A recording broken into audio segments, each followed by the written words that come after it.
Day 2 of the Euros has just finished and there were some big games. In Group B, Spain beat Croatia 3-0 and Italy beat Albania 2-1. While in Group A, Switzerland were able to beat Hungary 3-1. So how did each team perform and what can this tell us about what might happen in the future? Let's start by looking at Spain's 3-0 win over Croatia. The Spaniards scored 3 first-half goals to put the game to bed very early on. For Croatia, some defensive mistakes really cost them for the first couple of goals. Just as they began to play a little bit more offensively, Croatia conceded 2 goals. Their defensive shape was really poor for that first goal from Morata. He was basically played in through the middle of the 2 centre-backs, and that should never be allowed to happen. Then for the second goal, Fabian Ruiz was able to dodge several challenges before shooting. It was a well-taken goal, to be fair to him. He showed off some great footwork. But with that being said, Croatia still should have dealt with it better, and he shouldn't have been able to shoot from there. At this point, Croatia really had to start going forward. Despite being the better team for parts of that first half, they were 2-0 down, and that wasn't helped when Lamine Yamal put in an amazing cross to Dani Carvajal towards the end of the first half. Carvajal got on the end of it and scored his first ever goal for Spain. But let's give some credit to Lamine Yamal. He's 16 years old and he already has an assist in the Euros. That is ridiculous, and it was a really good assist as well. It was 3-0 at half-time and Croatia weren't expected to come back from that. The game ended 3-0, and while Croatia did have chances to score, they were never able to. Their biggest chance was an open goal for Bruno Petkovic, but he went down and got a penalty, and this didn't make much sense to me. You see, I've watched the replay back and I'm not entirely sure Rodri did enough to make Petrovic go down, and the Croatian literally had an open goal, so I've no idea why he didn't just slot it in. Maybe it's because he was trying to get Rodri sent off or something like that, or maybe whatever contact Rodri made caused him to lose his balance. I'm not really sure, but he risked not even scoring by going down for the penalty, and that's exactly what happened. The penalty was missed, and although they got the ball in the back of the net shortly after, it was ruled out because someone had encroached into the penalty area. Basically, someone had gone into the penalty area before the kick was taken and then interfered with play afterwards. It might seem harsh for Croatia, but they didn't look like coming back anyway. It was a strange game though. Croatia had more possession, more shots, and the same amount of shots on target as Spain. However, they lost 3-0. I guess Spain were just more clinical in front of goal and they were better defensively. But it looks to me like Spain are the favourites to top Group B. A 3-0 victory over one of their closest competitors really does say a lot, and I think they performed better than Italy or Albania.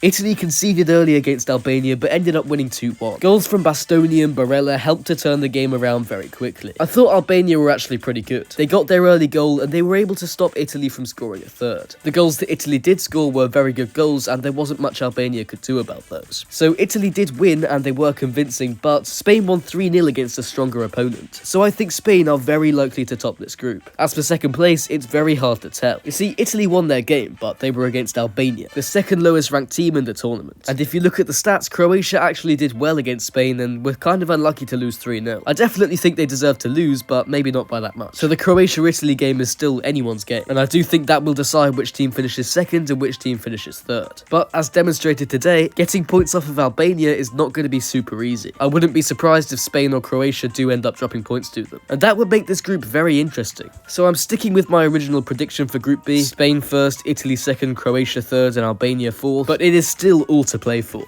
Now let's move on to the match in Group A, Hungary versus Switzerland. I thought Switzerland were very impressive and Hungary looked very average to start with but got a lot better in the second half. The game was actually quite close once Hungary got their first goal back, but the defensive mistake led to a third for Switzerland and then the game was basically over. And Switzerland were the better team. Goals from Duar, Ibisha and Embolo helped to seal the victory. Switzerland were also very solid defensively and they demonstrated that they're able to see out a game if they're winning it. And after Scotland's performance against Germany, I fully expect Switzerland to finish second in this group. That third place spot really is all to play for, but I would still favour Hungary. They at least offered something against Switzerland, and I can't really say the same for Scotland against Germany. Of course, they were against better opposition, but I do think Hungary would win in a head-to-head match between these two teams. So those are my thoughts on the Euro Day 2. How do you think these groups will finish? Comment down below. I'm going to be doing a lot of content during the Euros, so I'd really appreciate it if you subscribed. We're nearly at 500 subscribers, and the worst case scenario is that you just unsubscribe later. Anyway, with that being said, thanks for watching, and I will see you later.